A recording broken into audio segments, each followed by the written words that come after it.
한국선능력검정시험 심화 이론편 22번째 시간이죠. 우리가 이제 경제편 들어가야 되는데 제가 중요한 걸 하나 빼먹었어요. 뭐냐? 이 정치편에서 제일 중요한 게 뭐죠? 붕당정치죠. 이 붕당정치를 정리해 드린다고 했는데 뭐 지금 해도 되지요. 뭐 그렇죠? 지금 제가 정리를 한번 싹 빠른 속도로 하고 경제로 들어갑니다.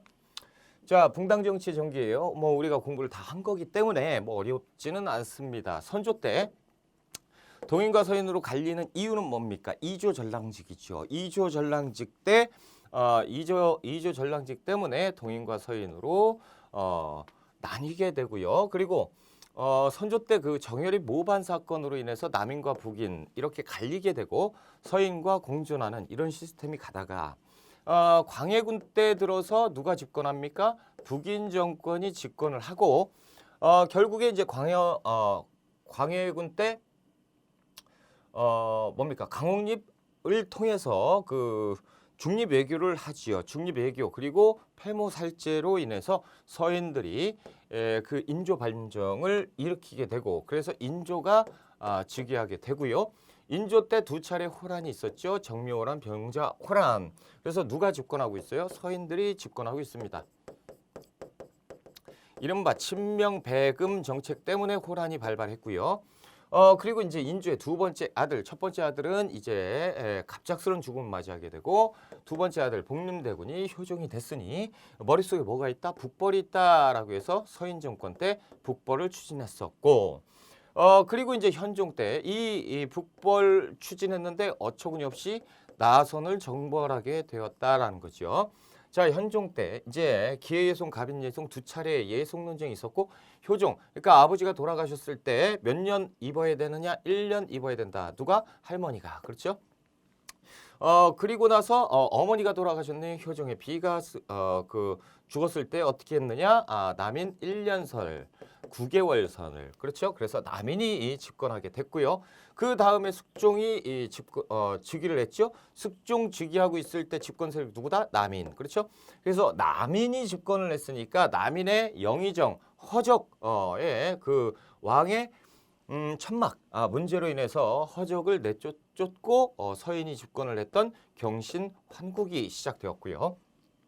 그 다음에 희빈 장씨 소생과의 원자책봉 문제 때문에 남인과 서인이 갈등을 빚다가 그 인현왕후 민씨가 패출되고 그리고 송시열이 사사되고 그리고 희빈 장씨가 중전이 되면서 남인이 집권을 했었고요.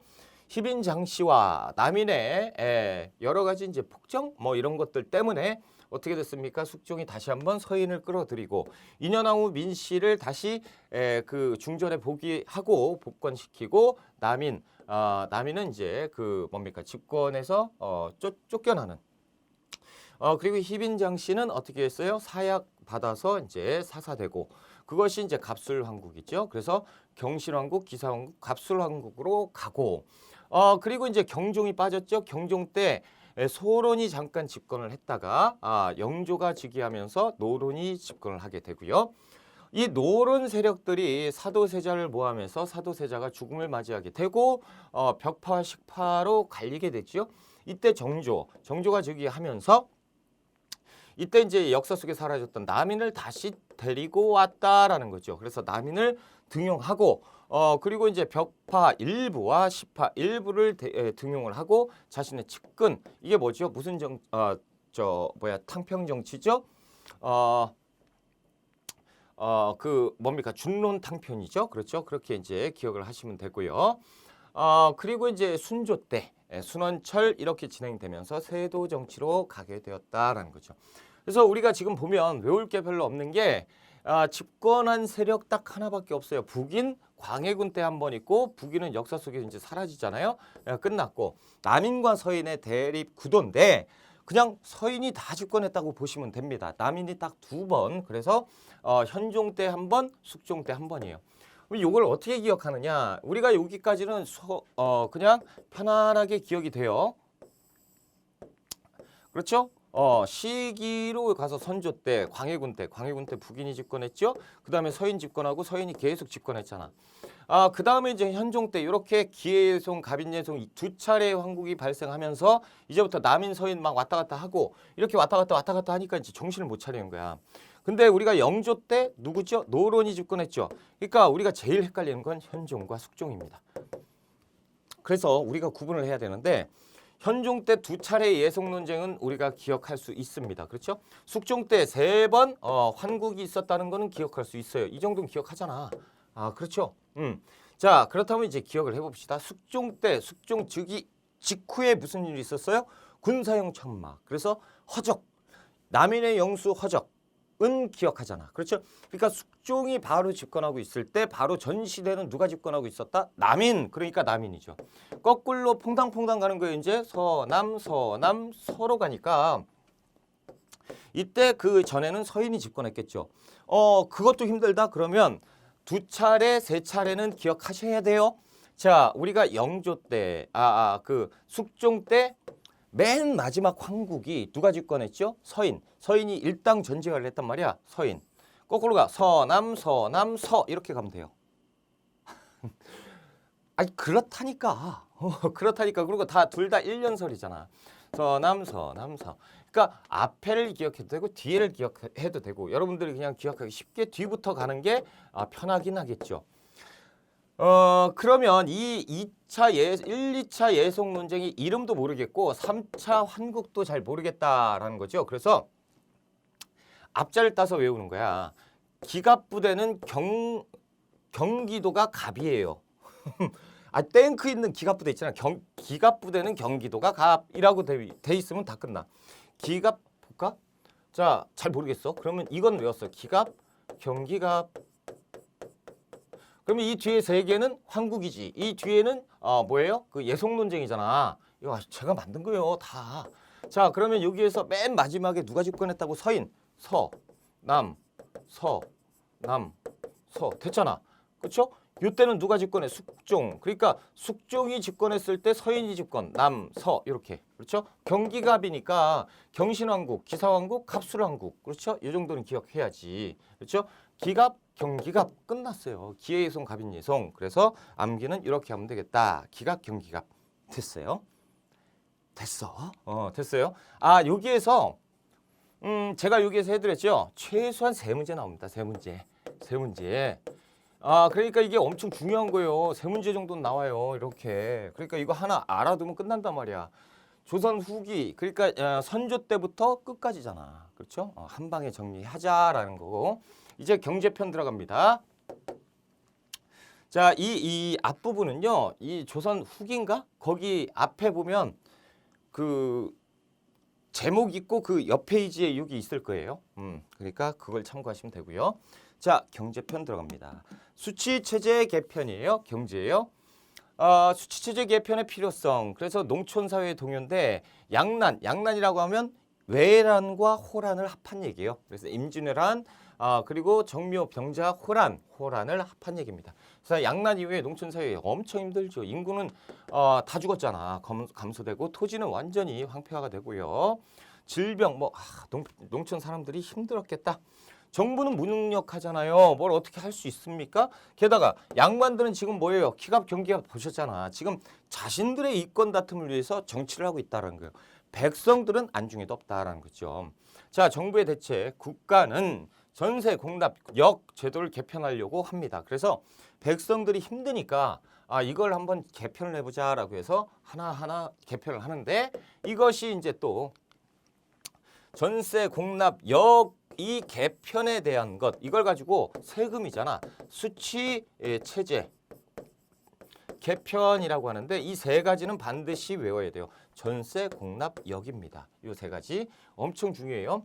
자, 첫 번째 영정법인데요. 전세입니다. 그래서 땅에 내는 세금이에요. 영정법. 인조 때 시행하는데 영정법 인조니까 이제 전쟁 다 끝난 다음이잖아요. 그러니까 이제 굉장히 전후 복구 사업에 박차를 가할 때요. 근데 세금을 내야 되는데 땅에다 세금을 내야 되는데 장부가 소실돼서 없어. 그래서 다시 이것을 찾으려고 여러 가지 노력을 하죠. 은결은 뭐냐면 은닉한다라고 하잖아. 숨겨놓은 거예요. 땅을. 그러니까 장부는 있어요. 장부에 장부가 있는데 여기에 땅이 실제로 땅이 있어. 요건 문서고 요건 땅이에요. 그런데 땅은 있는데요. 이 문서에 없어요. 아니 저기 땅이 있는데 가만 있어봐. 누구 땅인지 안 나왔네? 이렇게 되는 거야. 그러니까 세금을 못 매기는 거죠. 이거 누가? 은결 누가 한 거예요? 양반 지주 관료가 자기 거 빼버린 거지. 뭐 이런 식이에요. 그러니까 이런 것들을 다 파악해야 되죠. 자, 게다가 이제 농민들은 세금이 너무 과중하니까 힘들고 그래서 풍흉에 관계없이 이게 무슨 얘기야? 이 전까지는 뭐예요? 풍년과 흉년을 기준으로 두었잖아요. 그것이 대표적인 게 세종 때 연분구등법. 풍흉에 관계없이 토지 1결당 미국 4도로 고정했는데요. 이게 무슨 얘기냐? 예전에 세종 때 연분구등법을 시행합니다. 자, 이거를 시행을 하는데 그럼 좋잖아요. 상상년, 하하년 나눠가지고. 그런데 계속 풍년이래. 그러니까 계속 1결당 20도씩 납부하라는 거예요. 와, 이거 완전 도둑놈들이죠. 근데 분명히 대흉년이 들었거든? 그런데 이렇게 돼요. 왜? 이걸 누가 쓴 거죠? 누가? 관리가. 이 관리들이 쓰기 때문에 이 관리들이 그냥 풍년이라고 써버리고 걷어버리는 거야. 자기 마음대로죠. 그러니까 이게 문제가 있다. 그래서 토지 1결당 미국 4도로 고정해버린 거예요. 풍년, 흉년 이딴 거 필요 없다라는 거죠. 그럼 지금 4도죠. 자, 하하년이 4도였고요. 상상년이 20도였어. 기억나실 거예요. 4도 최하 결수로 이렇게 고정해서 징수를 받습니다. 그러니까 농민들은 좀 좋겠죠. 그래서 전세를 고정시켰다, 정액화했다라는 거죠. 결과 전세 비율이 일시적으로 감소했으나 이제 4도로 했으니까 원래 20도를 냈을 때도 필요 없어요. 4도 내면 돼. 그러면 국가 재정이 완전히 바닥을 칠 거 아닙니까? 그래서 이 바닥을 메꾸기 위해서 여러 가지 수수료, 운송비 이런 것들을 함께 부과합니다. 그러니까 맨 처음에는 이게 이제 일시적으로 이렇게 좋아졌죠. 와, 적다. 굉장히 작게 내네. 그런데 이제 점점 갈수록 이 수수료, 운송비 이런 게 나오니까 똑같아진다라는 거죠. 안타깝다라는 거. 인조 때 영정법. 하여튼 시도는 좋았다라는 거죠. 자, 공납이 엄청나게 중요합니다. 대동법은 무조건 시험 문제 나온다라고 해도 과언이 아니에요. 광해군에서 숙종 때까지인데 자, 배경은 뭐냐면 박나배 폐단 때문입니다. 그래서 농민들이 못 살겠다 그러고 다 도망가요. 자, 이유는 이런 거예요. 박나배 폐단인데 자, 현물 납부가 어렵습니다. 이게 무슨 얘기냐면 여기 대구에 사과가 특산품이단 말이죠. 그런데 사과를 가지고 여기까지 어떻게 해야 돼요? 내가 끌고 가야 돼. 그렇죠? 끌고 가야 돼. 가가지고 이제 우리 공납 바치러 왔습니다. 그래가지고 딱 열어봤더니 사과 반이 썩었어. 그러면 어떻게 해요? 아니 지금처럼 막 이렇게 쫙 해서 보내는 택배 시스템도 없고 그렇죠? 직접 가니까 심할 때는 한 달도 걸린단 말이야. 그러니까 이제 오래 걸리니까 썩어버리죠. 그럼 어떻게 해요? 다시 돌아가서 그 수량을 맞춰서 다시 갖고 가야 돼. 그러니까 이런 문제가 있어요. 이런 문제가. 그렇죠? 그래서 서리들이 머리를 씁니다. 어떻게 쓰냐면 야, 그러지 말고 너 이런 문제가 있잖아. 니들도 힘들지. 그래서 내가 수수료 10% 정도만 받고 대신 납부해 줄게. 그래서 서리들이 대납한대요. 아이 고맙죠. 차라리 10% 버리고 네가 좀 납부해 줘라 라고 하는 거죠. 그런데 이렇게 수수료가 이렇게 이제 맨 처음에 10% 됐는데 이제 일정 부분 사람들이 다 이렇게 하니까 이제 서리들이 농간을 부리는 거예요. 야, 기름값이 올랐어. 그래가지고 10% 가지고 안 돼. 한 50% 정도 내줘야 되겠는데 이렇게 돼버리는 거야. 완전 도둑놈들이죠. 그러니까 수수료를 이렇게 올려버려요. 그러니까 어떻게 해요? 그럼 난 못합니다. 날이 제가 직접 할게요. 이렇게 되는 거야. 그래? 그럼 그렇게 알아서 해라. 이렇게 되는 거죠. 이런 것들이 문제가 돼요. 그러면 보세요. 이제 예전하고 똑같아졌어요. 여기에서 이렇게 해가지고 이제 꾸려가지고 한양까지 가야죠. 가는데 원래 이 길이 있었는데요. 낭떠러지야. 다리가 끊겼어. 누가 했어요? 얘들이 서리들이 가가지고 끊어놓고 그리고 이쪽 산으로 이렇게 이동할 수밖에 없는 길이 있습니다. 이 산도적이 엄청나게 많아. 그러니까 안 돼요. 결국에는 이것대로 해드릴게요. 이렇게 하시죠. 아니야. 야, 그 순간에 기름이 떠올랐어. 그래서 60% 내야겠다. 배보다 배꼽이 더 크죠? 어떻게 할 거예요? 내야죠. 이런 문제점이 있었고 이게 이제 박납의 폐단이고 또 한 가지는 또 뭐가 있냐면 이런 게 있어요. 보세요. 여러분 여기가 개마고원이거든. 특산품이 문어래요. 문어. 아니 여기가 한양 요쪽인데요. 유황이래. 아니 이 말이 되냐고 이게. 특산품을 이렇게 해버립니다. 그러니까 문제가 되는 게 뭐냐면 특산품이잖아요. 공납이에요. 공납을 바쳐야 돼. 그럼 문어 니네 여기 지정했으니까 문어 꼭 내야 돼. 그럼 내야 돼요. 안 내면 큰일 나. 그러니까 이 사람들이 야 근데 문어가 뭐야? 이런 거죠. 자 지금처럼 교통이 발달돼 가지고 바닷가 뭐 이런 데 그냥 뭐 지금 우리 육지 살잖아. 서울에 산다 그러면 바닷가 저쪽 동해안 가는 거 일도 아니에요. 그냥 기차 한번 타면 그냥 가잖아. 그러니까 바다 보이고 그리고 고기 막 이런 거 문어가 뭐고 뭐 이 고래가 뭐고 다 볼 수 있다면 우리가 다 아는데 이때 당시에는 평생에 한번 여기 갈까 말까야. 그러니까 문어가 뭔지도 모르는 사람들한테 문어를 내라고 하니까 미쳐버리죠. 유황은 뭔데 몰라요. 근데 내래. 그리고 여기에서 나지도 않아. 그러니까 어떻게 해야 돼요? 이 사람들은 여기에다 연락해가지고 여기에서 사가지고 내는. 특산품이라며. 근데 여기에서 사가지고 내는 게 어떻게 특산품이야? 이런 문제점들이 있었다라는 거죠. 엉망진창이죠. 그러니까 이 전세 그리고 공납 그리고 역 중에 제일 힘들었던 게 공납이에요. 말도 안 되게 되니까. 그리고 공납은 세 가지가 있잖아요. 상공, 별공, 진상이 있단 말이야. 매년 내는 상공도 힘들어 죽겠는데 아까처럼 이렇게 내라고 하니까 별공, 별도로 그냥 막 내라는 거야. 아니 지금 재배할 수도 없어요. 근데 내래 미쳐버리는 거지. 게다가 이제 진상, 아니 수령이 와가지고 사또가 왔는데 우리 민심 챙길 생각은 안 하고 왕한테 이렇게 바쳐야 되니까 내라는 거지. 어떻게 사냐고. 그러니까 다 도망가요. 자, 그래서 이게 문제다. 그래서 광해군 때 민심수습책으로 대동법을 시행하자는 것을 제시를 합니다. 선해청이라는 것을 만드는데요. 이 선해청은 뭐냐면 곡식 창고 같은 거예요. 그래서 광해군 때 대동법 관리하는 곳은 선해청이다라고 알고 계시면 됩니다. 그래서 경기도에서 시험적으로 시행을 합니다. 점차 확대돼서 숙종 때 전국에서 실시하는데요. 봐봐. 1608인데 1708이에요. 뭐가 이렇게 오래 걸려요? 엄청 오래 걸리는 이유가 따로 있어요. 봐보세요. 자, 여기 이제 지금 보시면 경기도에서 먼저 시행을 했죠. 그 다음에 봐보세요. 광해군, 경기도. 그리고 인조 때는 어디예요? 강원도. 그리고 효종 때는 어디예요? 충청, 전라도. 차근차근 가는 겁니다. 그리고 숙종 때는 어디예요? 경상도하고 황해도. 이렇게 차근차근. 이렇게 이제 100년이 소요되는데 결론부터 말씀드리면 자, 이렇게 어차피 공납을 내는데 공납이 너무 힘들죠. 그래서 공납을 쌀, 삼배, 무명, 돈 이런 것으로 대납하게 해요. 대신 납부하게 해요. 그러니까 문어를 납부해라라고 하면 이 문어 100마리 내라 그러면 문어를 우리가 직접 살 테니까 차라리 쌀이나 돈으로 납부를 해라라는 거죠. 그럼 돈으로 가름해서 내게 되는 거예요. 그런데 이 기준이 뭐냐면 땅을 가진 사람들에게. 그러니까 땅을 가진 사람은 지주, 부자잖아. 그러니까 얘들은 부자니까 니들 기준으로 땅 몇 평 갖고 있는 사람들 한 평당 얼마씩 이렇게 내라라고 얘기를 해요. 그러니까 봐보세요. 이게 지금 조선 후기야. 조선 후기면 지주가 대부분 누구일 것 같아요? 양반이야. 양반들이 예전에 잠깐 제가 짚어드렸는데 광작을 했다고. 광작 뭐예요? 넓게. 그러니까 농민들 좀 이제 세게 얘기하자면 농민들 땅을 다 뺏었단 말이에요. 그러니까 양반들이 대부분 지주고 농민들은 뭐죠? 소작농이에요. 땅이 없어요. 그러니까 땅이 없으니까 농민들은 웬만하면 그 땅이 없으니까 공납에서는 제외되는 거야. 그러니까 양반들만 계속 내게 되는 거죠. 근데 이게 웃기는 게 특산품이잖아.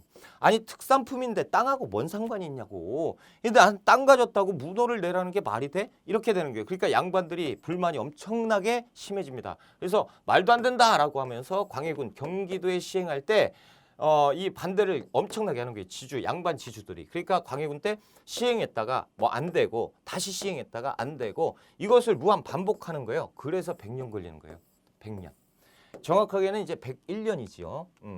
이제 세부적으로 한번 들어가 볼게요. 그래서 광해군 때 시행했지만 숙종 때 전국적으로 시행될 때까지 100여 년이 소요되었다라는 얘기를 하는 거고, 토지 결수에 따라서 쌀, 삼배나 무명, 동전 같은 것으로 대납한다라고 돼 있는데, 여기에서 특징적인 게 있어요.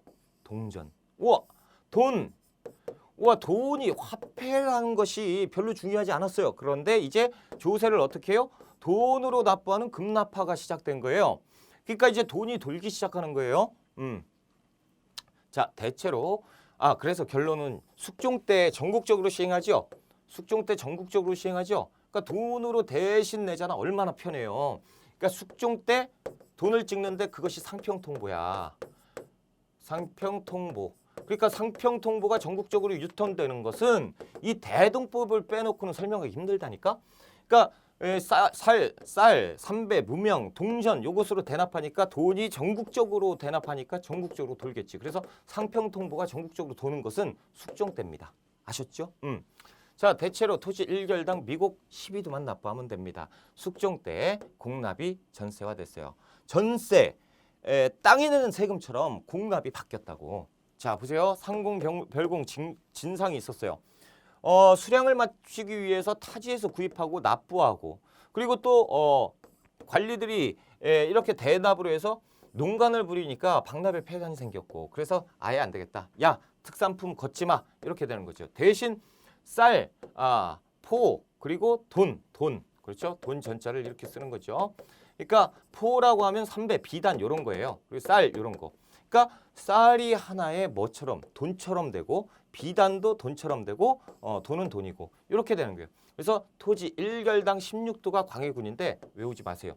우리는 뭐만 기억하면 되냐면 숙종 때 기준으로 공부하면 돼요. 그래서 토지 1결당 12도. 자, 대동법은 언제 시행했다? 광해군. 언제 전국적으로 확대가 된다? 숙종 때. 그러면 기준은 토지 1결당 몇 도다? 12도. 이렇게만 기억하시면 됩니다. 뭘로 가름했다? 쌀, 비단 3배 혹은 돈. 돈이 중요한 거죠. 그렇죠? 공납이 전세화됐고요. 지주 반대 때문에 100여 년이 소요됐다. 봐보세요. 토지 기준이잖아. 토지, 땅 가진 사람들이 얼마나 반대하겠어요. 그래서 100여 년 소요됐다라는 거죠. 그런데 또 하나의 문제점이 있습니다. 그게 뭐냐면 지금 특산품이죠. 특산품을 걷습니까? 안 걷습니까? 안 걷어요. 대체로 안 걷는단 말이지. 그런데 저쪽에서 이제 사신이 왔어요.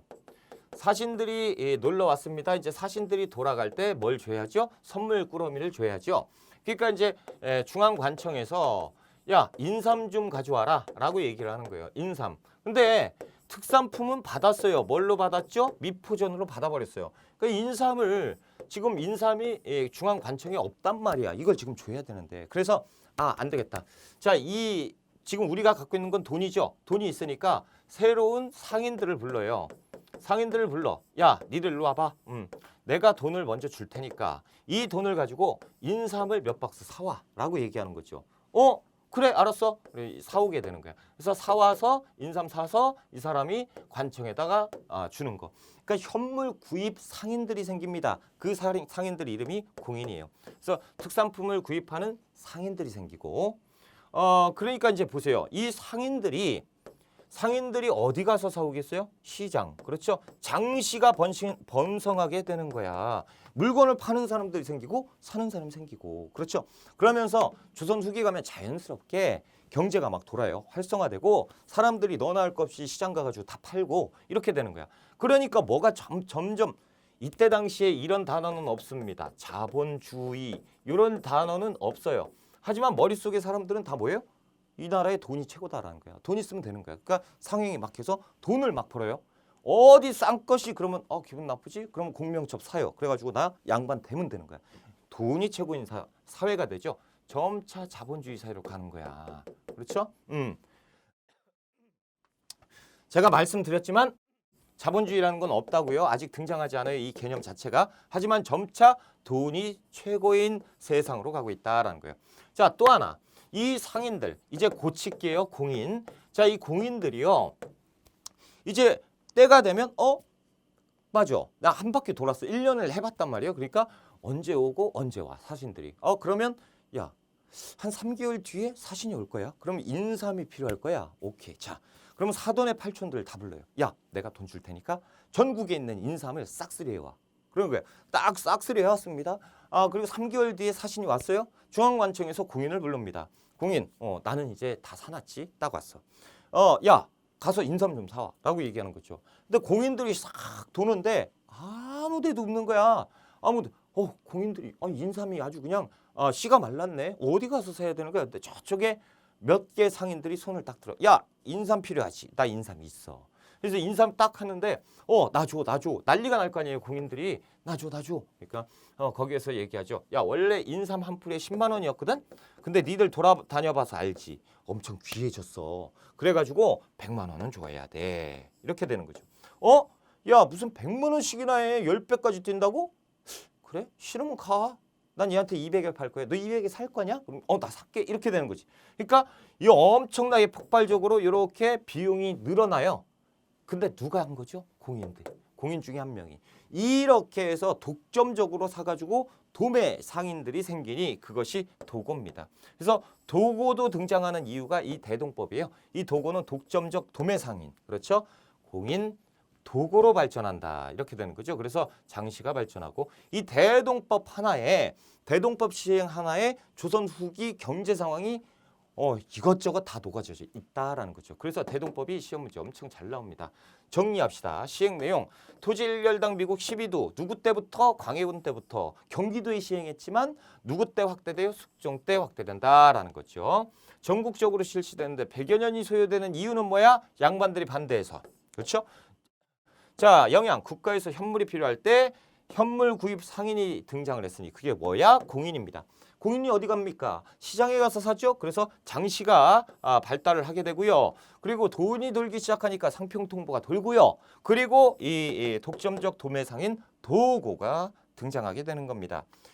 이렇게 해놓으니까 와, 그럼 특산품은 안 냈네요 라고 하지만 아니요. 지방관에 따라서 틀렸습니다. 저기 날이 우리 돈으로 가름하는 거 아닙니까? 아니야.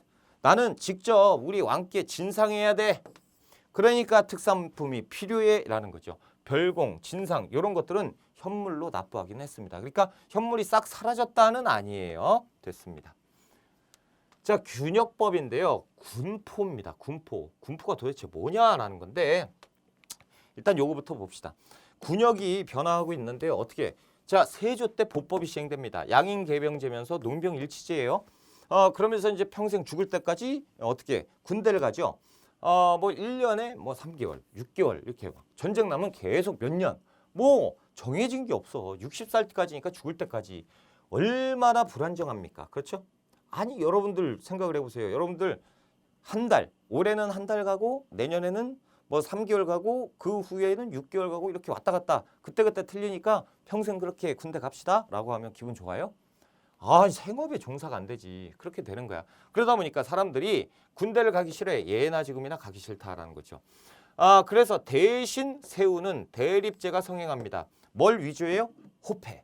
호패를 위조해서 그 사람한테 이제 주는 거야. 그래서 야, 네가 나 대신 군대 갔다 와. 이거죠. 그럼 나는 돈 받고. 그렇죠. 이것이 대립제예요. 자, 대립제가 성행합니다. 근데 이것이 이제 걸렸어요. 그래서 이거 봐라. 이제 투스타가 딱 나와가지고 얘기하는 거죠. 야, 자, 여기 대립한 놈들 손 들어. 아무도 안 들지. 큰일 날라고. 야, 안 혼낼게. 나 진짜 내 이 투스타 걸고 맹세하니까 안 혼낼게. 누구야? 그랬더니 싹 다 드는 거지. 지금 뭐예요? 불법이 아주 그냥 팽배해진 거야. 군대를 안 간다는 거죠. 그러니까 이제 이게 국가적인 문제가 생기죠. 그래가지고 국가에서 이걸 알아버렸어요. 그래서 어떻게? 야, 이 불법을 차라리 합법화시키자라는 거죠. 그래, 군대 그렇게 가기 싫어? 군대 그렇게 가기 싫으면 군포로 가름하자라는 거죠. 군포 뭐예요? 비단, 삼배 이런 걸로 가름하는 거예요. 포 한 필, 10필 막 이렇게 하면서 가름하는 건데 포를 보통 2필, 1년에 2필, 3필, 어느 동네는 4필 이렇게 이제 가름해가지고 요 정도로 내라 이렇게 하는 거예요. 1년에 그러니까 비단 한 2필 내면 끝나는 거야. 그걸 인정해줘요. 어디? 군적에다 이름을 써서. 그래서 군적 수포제라고 이름을 얘기를 하는 건데 군적에 올려서 일률적으로 수포합니다. 관청에서 징수해요. 결국 이게 문제가 되네. 그래서 이게 거의 다 이제 조금씩 지나가면서 2필로 통일합니다. 두 필, 1년에 군포 두 필만 내면 끝나? 라고 얘기해요. 그런데도 백성들이 막 별의별 게 있죠. 전세 여기에다가 또 뭐 있어? 특산품에다 내는 게 힘드니까 영조 때 가서 어떻게 합니까? 균역법을 시행해요. 균역법을. 자, 봐보세요. 양반을 사는 농민들이 증가하죠. 남은 농민들의 부담이 엄청나게 증가해요. 그러니까 양반들이 조선 후기 가면 양반을 막 돈 주고 사잖아. 근데 군대는 누가 가요? 양반 안 간다고 했죠. 면역이에요. 그러니까 평민들이 다 간단 말이에요. 농민들이 군대를 가니까 그 양반 되게 애매하네. 농민이었는데 양반이 된 사람들. 그게 이 펑크가 나잖아. 이만큼이. 그렇죠? 국가 재정이 이만큼이 안 들어와. 문제가 생기죠. 그래서 남은 사람들한테 막 뜯어내니까 엄청 힘들어. 그래서 영조 때 이거 잘못됐다. 그래서 균역법을 시행하는데요. 1년에 군포 평균적으로 두 필 내지 이거 한 필만 내라고 얘기합니다. 반으로 확 줄였어요. 이것이 균역법이에요. 시험 잘 나와요. 부족분은 어떻게 해? 지주에게 결작을 부담시킵니다. 지주에게 모자란 거 결작. 그렇죠? 결작을 부담시키고 선무군관이라고 해서 일종의 이제 특별한 계급을 하나 만들어요.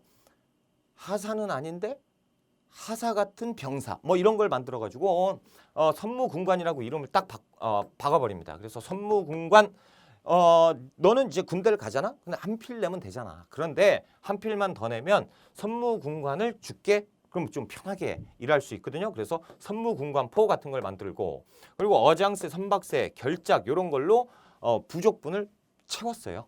이렇게 된 거야. 그래서 균역법 영조라고 하면 이 결작, 어장세, 선박세 이런 거, 결작, 어장세, 선박세 이런 것으로 가름하게 했다. 이런 걸로 채웠다. 부족분을 채웠다라는 얘기가 나오면 균역법입니다. 그래서 이걸 꼭 좀 기억하셔야 돼요. 그래서 앞자 따서 결작, 어선 이름이 결작이야. 이렇게 하면 균역법이다라고 외우시면 됩니다. 자, 됐어요. 균역법을 한번 정리를 해봅시다. 원칙, 농민에게 1년에 군포 한 필만 징수하면 되게 했다라는 거예요. 강력한 왕권을 가지고 있었던 영조니까 가능한 겁니다. 시험 문제 잘 나와요. 자, 균역법 시행으로 감소된 재정은 지주에게 결작이라고 해서 더 부과를 시켰고요. 그리고 일부 상류층이 선무군관이라는 것을 만들어 놓고 한 필 더 주면 여기에 복무하게 해줄게. 그리고 어장세, 선박세 이런 것들을 부담을 시켰다라는 거죠. 정리를 한번 해볼까요? 그러면 전세는 뭐였죠? 누가? 인조 때 어떤 거였어요? 영정법이었죠? 자, 영정법 인조 하나하나 가봅시다. 대동법. 대동법은 누가 시행했죠? 광해군. 그렇죠? 자, 그러면 균역법은 누가 시행했어요? 영조예요. 이게 좀 헷갈린단 말이에요. 영조하고 인조가 좀 헷갈리죠. 그래서 영인대 광균영이라고 외우세요. 말도 안 돼도 그냥 외우자고. 이제 됐잖아요. 이 정도면 익숙해질 때도 됐잖아. 그렇죠? 영인대 광균영이라고 외우세요. 그리고 균역법은요. 진짜 이 균역법이 인종과 영종과 헷갈리면 됐다. 됐어요. 나 이제 그만해. 자, 넘어가요. 농업경제의 발전입니다. 자, 농촌의 변화, 농업생산량의 발전, 그래서 농민의 노력. 그래도 먹고 살겠다고 열심히 일을 하는 농민들입니다. 얼마나 힘들겠어요? 황무지 개간하고요. 수리시설 복구하고요. 여러 가지 하는데 농업기술의 발전을 한번 봅시다. 모내기법, 이양법이 확대됩니다. 여러분 이 이모작과 이양법. 이모작 하면 두 이자를 쓰는 거예요. 두 번 짓는 거죠. 1년에 두 번 짓는 거고 이 앙법은 뭡니까? 모내기법이에요. 그래서 옮길 이자야. 그래서 옮겨 심는 겁니다. 그래서 두 번 짓는 거는 보리 이렇게 두 번 짓겠지. 그리고 이 앙법은 옮겨 심는 거니까 모판에다가 조만한 거 이렇게 해가지고 이것을 논에다가 탁탁탁탁 심어가지고 이게 크는 거잖아요. 이양법. 이게 모내기법이고요. 조선 후기 정부에 모내기법 금지령이 있었어요. 왜 그런지 아세요? 농민들이 부자가 되는 건 배 아프잖아. 그렇죠? 그래서 뭐라고 얘기하냐면 가뭄에 너무 취약하다라는 거예요. 그래서 사람들이 다 논 농사를 져버리면 밭농사를 안 지면 안 된다라는 거죠. 논농사 져서 가뭄에 들면 아주 그냥 1년 농사 망해버린다라는 거예요. 그래서 금지령을 했는데 되겠어요? 조선 후기인데 아이 네 마음대로 해. 야 난 그냥 먹고 살 거야. 그래서 막 하면서 전국적으로 확대되는데 이걸 못 막습니다. 그래서 전국적으로 모내기법이 확대되는 것이 조선 후기고요. 이모작은 벼, 보리의 이모작이 확대됩니다. 그리고 저수지도 확충하는데 사람들이요 보리를 그렇게 질라고 해요. 왜냐하면 소작 농이 많았습니다. 소작농. 그러니까 이제 소작농은 지주에게 생산량의 2분의 1을 소작료로 주잖아요. 근데 보리는 소작료로 안 받았어. 그러니까 보리는 생산하면 다 내 거야. 그러니까 보리 막 짓는 거죠. 뭐 중요하진 않아요. 자, 견종법인데 밭 고랑에 씨를 뿌리는 견종법인데 조선 전기에는 파종법이었어요. 파종법은 뿌릴 파자잖아. 그러니까 막 그냥 막 뿌리는 거야, 씨를. 그러니까 바람에 날리면 씨가 날아가고 그래서 농사가 잘 안 돼. 그래서 이 밭 고랑에다가 씨를 뿌려보니까 괜찮더라. 그래서 앞으로 고랑에다 뿌렸다라는 거죠. 그것이 견종법이에요. 자, 광작이 성행합니다. 1인당 경작지를 확대해서 농가 소득이 증가됐죠. 요거예요. 설명 드린 것처럼 양반 지주가 농지를 조금 비싼 가격에 다 사버리죠. 그리고 기다려. 그러면 A, B, C가 어떻게 돼요? 먹고 살 게 없죠. 그러니까 양반 지주가 어떻게 해요? 야, 니들 우리 땅에서 와서 이렇게 이제 소작해라라는 거죠. 이 땅 다 누구 거예요? 양반 거. 그래서 1인당 경지 면적이 확대됐는데 이걸 가지고 넓게 짓는다. 광작입니다. 자, 이렇게 하고요. 그리고 이제 상품작물과 구황작물의 재배라고 돼 있는데 상품작물 한번 들어갑니다. 말 그대로 농사를 짓는데 상품이에요. 그러니까 시장에다가 팔기 위해서 이제부터 농사를 짓는다라는 거죠. 그래서 상품작물이라는 단어가 나오면 조선 후기입니다. 조선 후기 이거 시험 4번 나오면 3번 나와요. 농민들은 시장에 팔기 위한 작물을 인삼, 담배, 목화, 채소, 약초 이런 것들. 그래서 담배 이런 거는 그리고 이제 고추 요거는 얘기가 좀 다른 건데 고추하고 담배 이런 거는 임진왜란 이후에 넘어옵니다. 임진왜란 이후에. 그러니까 임진왜란 이전에 우리나라 김치는 백김치예요. 색깔이 있으면 안 돼. 예, 그런데 이제 영화나 드라마는 고려시대인데 막 빨간 김치가 있고 막 그러죠. 아무튼 인삼과 담배, 목화, 채소, 약초 같은 거는 시장에다 내다 팔기 위한 작물이죠. 상품 작물을 많이 재배했다. 그리고 그러니까 이제 상품 작물의 원칙 기본은 밭농사인가요, 논농사인가요? 밭농사예요. 밭에서 나는 거잖아. 그래서 밭농사인데 이제 대동법이 시행되고 막 그러다 보니까 쌀을 돈처럼 이렇게 이제 활용하는 분위기가 있어요. 그래서 어떤 사람이 쌀을 한번 시장에다 팔아봤네? 팔리는 거예요. 그래서 쌀의 상품화. 그러니까 쌀이 팔려? 근데 쌀이 이 이윤이 제일 많이 남았어요. 그래서 밭을 갖고 있는 사람들이 가만있어 봐. 나도 논으로 바꿀까? 라는 현상이 있었다라는 거죠. 조선 후기에 쌀의 수요로 증가로 인해서 밭을 논으로 바꾸는 현상도 생겼다라는 거죠. 그런데 상품 작물은 기본은 뭐다? 밭농사다라는 거예요. 자, 구황작물, 고구마, 감자 같은 거. 그래서 고구마는 18세기 영조 때 일본에서 가져왔고요. 감자는 19세기 헌종 때 청나라에서 넘어옵니다. 그래서 이걸 앞잡다면 고등학교 1학년은 감청의 대상이다. 고1 감청. 진짜 아니야? 진짜 이 고1 학생들이 이거 듣고 있으면 오해하지 마요. 외우려고. 야, 중3도 나왔었잖아. 중3도 나왔으니까 고1 한번 한 거예요. 그래서 고1은 감청한다. 그러니까 왜 니들이 선생님들 신고하냐고. 그래서 고1 감청이야. 니들은 감청해야 돼. 자, 농담이에요. 진짜 아니야? 큰일 날라고. 자, 농민이 몰락했습니다. 자, 토지가 상실됐고요. 일부 농민들은 소득을 증대해서 부농이 되는 경우도 있었지만 토지를 잃고 몰락하는 사람들 많았고요. 소작지 다 상실하고요. 농민들이 다 도망가 버립니다. 그렇죠? 그래서 다수 농민들은 상공업자, 임노동자. 에이, 이것도 안 돼? 농촌 떠나. 그래서 어떻게 해요? 광산, 포구, 여기에서 어민, 광촌에 사는 광산민, 어민 이렇게 이제 되는 거예요. 광촌, 어촌의 사람들이 살기 시작한다라는 거죠. 자, 농업기술의 변화 정리 한번 해볼게요. 고려, 조선전기, 조선 후기예요. 자, 고려 시대 소를 이용한 기피가리의 일반화. 그렇죠. 이건 다 아실 거고 2년 3작의 윤작법이 시작된 것도 아실 거고요. 남부 지역에 이양법이 일부 시행되죠. 아실 거고요. 12법이 실시되었습니다. 이것이 다 고려 때고 농상집요라는 원나라의 농법서를 이암이 가지고 왔어요. 그렇죠? 자, 고려. 그리고 이제 조선 전기는 애매해요. 조선 전기는 애매하고 조선 후기 가면 이것이 다 전국적으로 시행이라고 보시면 돼요.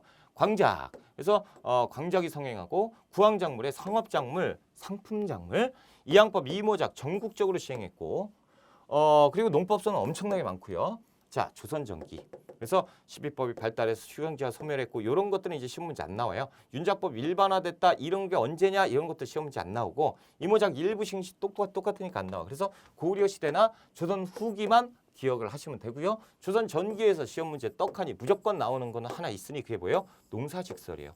그리고 금양접록은 언제냐라는 거죠. 이것을 책을 두고 언제 시기를 물어보니 조선 전기다라고 푸시면 되고 농사직설은 세종 때다라고 푸시면 되고요.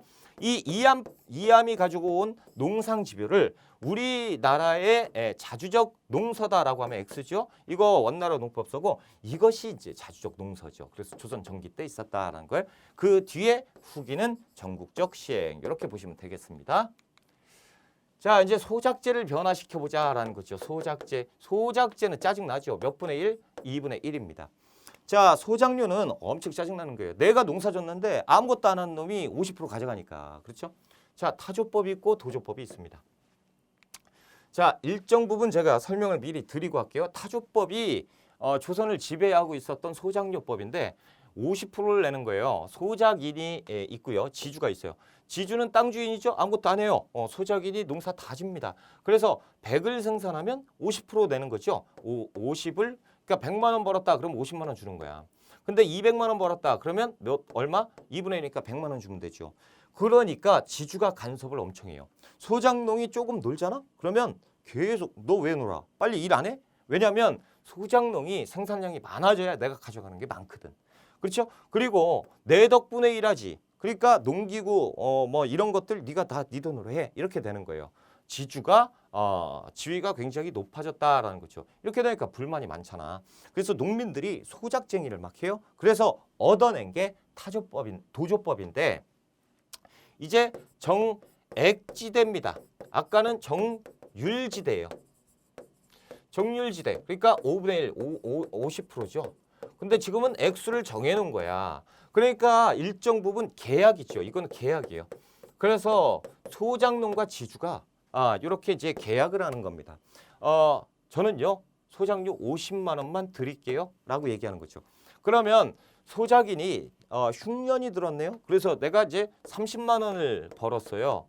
근데 계약은 50만 원이죠. 그럼 내가 내 돈 20만 원 플러스 해가지고 50을 주면 돼요.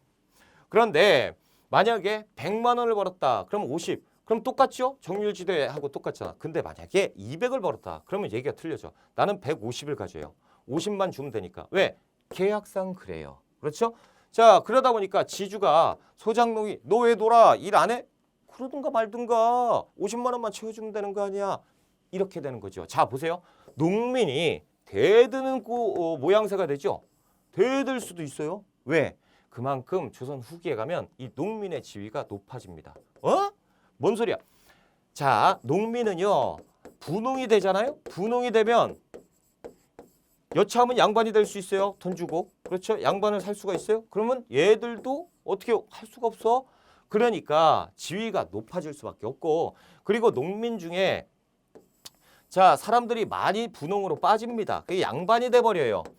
사람들이 많이 양반이 되니까 농민들 실질적으로 일을 하는 농민들이 적어져요. 수가 적어. 게다가 여기에서도 힘들다 하는 사람들은 아까 보셨죠? 광산, 어촌으로 다 빠져버려. 그러니까 이 정도밖에 안 돼요. 실질적으로 노동력이 귀해져. 그러니까 마음대로 해. 야, 나 너 마음에 안 드니까 다른 지주 찾을래. 아니야. 이런 꼴로 가는 것이 조선 후기예요. 자, 이제 봅시다. 타조법, 정율지대, 그리고 도조법, 정액지대예요. 그래서 소작인이 간섭이 지주가 간섭이 많았고 없었고 그렇죠? 그래서 조선 전기에서 후기 일반적이지만 이렇게 얻어낸 사람들 일부가 조선 후기에 가서 도조법을 얻을 수가 있었다라는 거죠. 그래서 우리 입장에서 보면 타조법이 좋아요? 도조법이 좋아요? 여러분 부자예요? 아니, 그러니까 우리가 농민이라고 생각하는 거죠. 그렇죠? 타조법이 좋아요. 도조법이 좋아요. 도조법이 좋잖아. 그러니까 앞에서 뒤로 가야죠. 이 소작제 좋은 거예요, 안 좋은 거예요, 나쁜 거죠. 그래서 타도하면 됩니다. 타도하자라고. 그래서 타조법이 어쩌고 그 도조법이 어쩌고 저쩌고. 그러면 조선 전기구나 후기구나 우리가 파악할 수 있다라는 거죠. 됐어요. 자, 이제 시장을 봅시다. 시장이 번성합니다. 장시가 발달하는데요. 15세기에 시장이 만들어져요. 그리고 16세기에 전국으로 확대되는데 전국에 1000개, 나머지 이제 막 엄청 1000개 이상 막 몇천 개가 생기는 게 18세기 이후예요. 자, 농업이 발달했죠. 이렇게 하면서 인구가 도시로 이동합니다. 사상이 발달해요. 관상보다 사상이 발달하니까 시장이 번성하겠지. 공인이 등장을 하면서 장시로 가가지고 물건 사잖아요. 얘들은 또 도고로도 발전하면서 여러 가지 이제 시장이 돈이 돌고 사람이 보이기 시작해요. 그러면서 오일장 이런 것들이 생기는 것이 이제 조선 후기예요. 그래서 천여 개의 장시.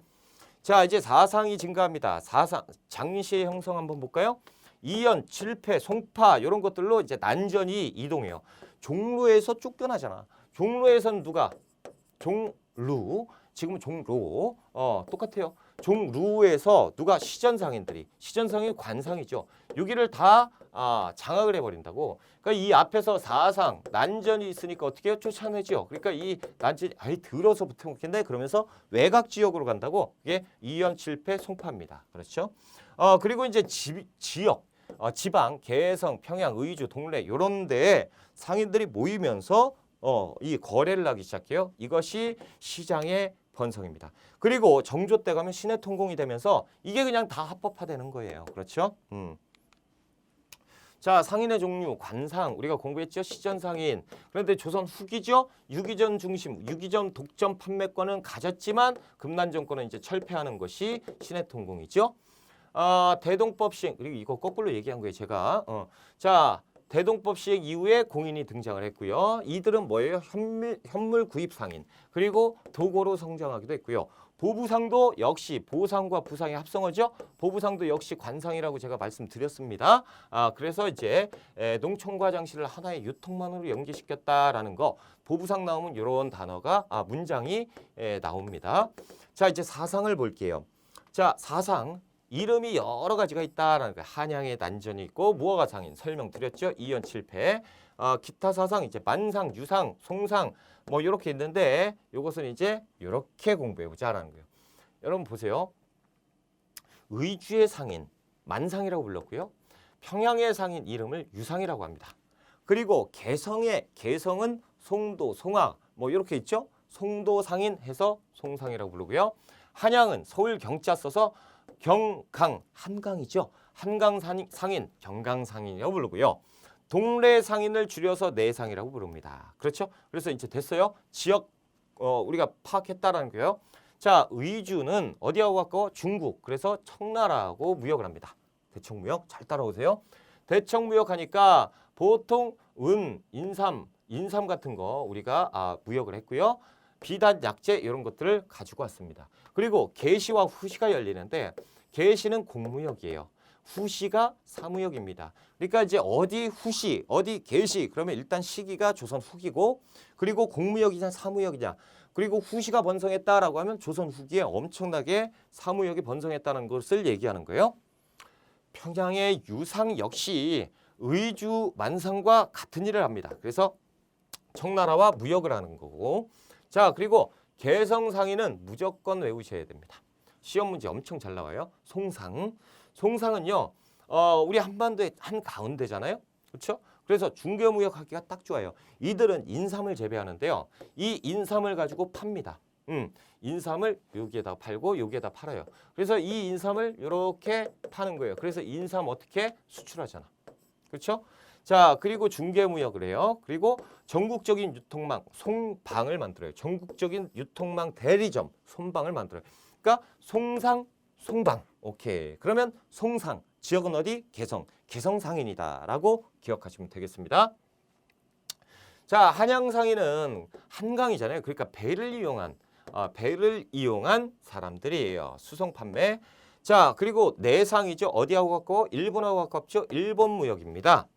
수출은 인삼을 하죠. 거봐. 자, 인삼을 여기다 팔죠. 인삼을 여기다가 팔아요. 인삼. 여기에서 인삼 재배해서 중개 이득을 취하는 거죠. 자, 인삼을 팔고요. 유황구리 같은 것을 갖고 옵니다. 역시 개시와 후기가 있어요. 후시가 있어요.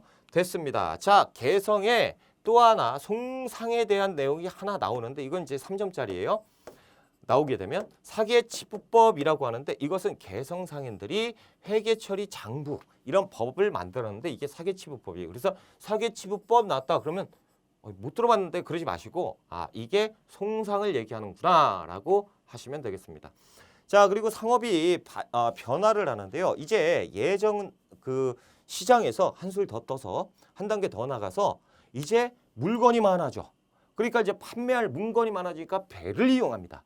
배를 이용하니까 항구가 발전을 하죠. 그래서 포구상권이 발전을 하는데 포구상업, 포구상권 이런 것들이 나오면 조선 후기로 푸시면 돼요. 18세기에 포구가 상업의 중심지로 선정합니다. 그래서 전국적인 유통권을 형성해요. 그래서 봐보세요. 배 이렇게 있었고 그리고 김홍도의 주막인데 이게 뭐냐면 선상, 객주, 여각이 이 포구상인입니다. 포구상인, 선상, 객주, 여각. 선상은 아까도 보신 것처럼 배를 이용한 상인이에요. 그래서 운송업에 종사하고 경강상인으로 가는 거고 객주와 여각은 방금 보신 거 요거예요. 주막. 여러분 주막이 우리 이제 그 술 파는데 그래서 술주자 쓰니까 술만 팔고 밥 팔고 이러는 대로 알고 계시는데 원래 주막은 이게 아니고 운송업, 보관업, 숙박업, 금융업 이런 것들을 합니다. 배를 타고요. 항구에 정박을 했어요. 딱 정박을 했어. 그런데 일정 부분 여기에서 몇 날 며칠은 장사를 해야 될 거 아니에요. 그러니까 숙박, 자야 돼요. 여관이 필요해요. 객주 여각에서 했고 그리고 왔는데 돈을 덜 가져왔어요. 금융업, 돈 좀 빌려주세요. 그러면 주막에서 빌려주는 거예요. 객주 여각. 그리고 내가 저기 갔다 올 테니까 보관 좀 해주세요. 보관업. 그리고 운송업. 그렇죠? 이런 것들 다 했다라는 거죠. 이것이 객주 여각입니다. 대무역의 발달에서 청과의 무역, 일본과의 무역이 있는데 뭐 별로 그렇게 중요하진 않아요. 우리가 싹 다 봤으니까 넘어가시고. 자, 화폐가 사용됩니다. 보급, 상공업 보급에 따라서 동전이 전국적으로 유통되는데 이것도 대동법에 영향을 한몫했지요. 그래서 누구 때? 숙종 때 전국적으로 유통했으니 그게 뭐예요? 상평통보. 그렇죠? 숙종 때 유통이 되었다라는 거죠. 전황이 발생을 합니다. 전황.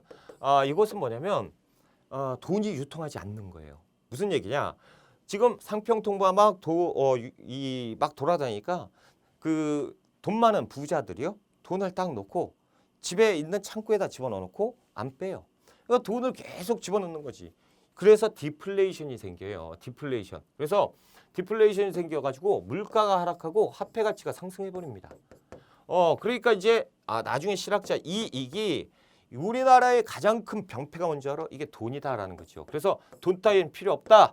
그래서 이 디플레이션이 생긴 거 아니냐. 완전히 사회가 엉망이다. 돈 따위는 없애야 된다. 그래서 폐회전론을 주장하기도 했습니다. 자, 그리고 신용화폐가 또 있었어요. 환, 어음 이런 것들. 그래서 환, 어음 같은 것이 벌써 조선 후기에 있었구나라는 거. 자, 수공업, 민영 수공업이 발달을 하죠. 그래서 철점, 사기, 점 있죠? 점. 그렇죠? 이 점은 이제 우리가 점을 보는 거고 이렇게 하는 게 점입니다. 데일리 점 할 때 점. 그렇죠? 이런 점 같은 것이 발달을 했고 이 점이 발전을 했다라고 하면 조선 후기. 선대제 수공업은 일단 돈을 받고 미리 받고 그거에 물건을 만들어주고 원래 이제 미리 이윤을 남기고 물건을 주는 거죠. 선대제 수공업. 됐고요. 됐어요. 광업. 정부가 독점을 합니다. 광산. 여기에 이제 광물 같은 거 있잖아요. 이건 다 정부 거예요. 그런데 사람들이요. 농촌을 이탈하면서 광산에 살기 시작합니다. 그러면서 거기에서 이제 광산의 금, 은 이런 것들 있잖아. 이런 것들을 막 해요. 그러니까 이제 정부에서 이것을 막 단속하다가 너무 사람이 많이 온 거야. 그래서 하나의 마을을 형성하면서 이 사람들이 그냥 막 하니까 야, 그냥 니들도 채굴 해라고 합니다. 그래서 채굴을 그냥 시키게 되는 거예요. 대신 세금만 내라는 거죠. 설점 수세제가 시작돼요. 그래서 17세기 중엽부터 민간인에게 광산 채굴을 허용합니다. 대신 세금만 내면 돼라고 얘기해요. 그런데 생각해 보세요. 농촌 다 버리고 거기까지 갔어요. 그러면 세금 낼 돈이 있겠습니까? 힘들어 죽겠는데, 그렇죠? 그러니까 세금을 안 내겠다 그래서 몰래 채굴하는 잠체 같은 것이 성행을 하고요. 자, 그리고 덕대라는 경영 전문가가 출연을 합니다. 덕대 CEO인데요.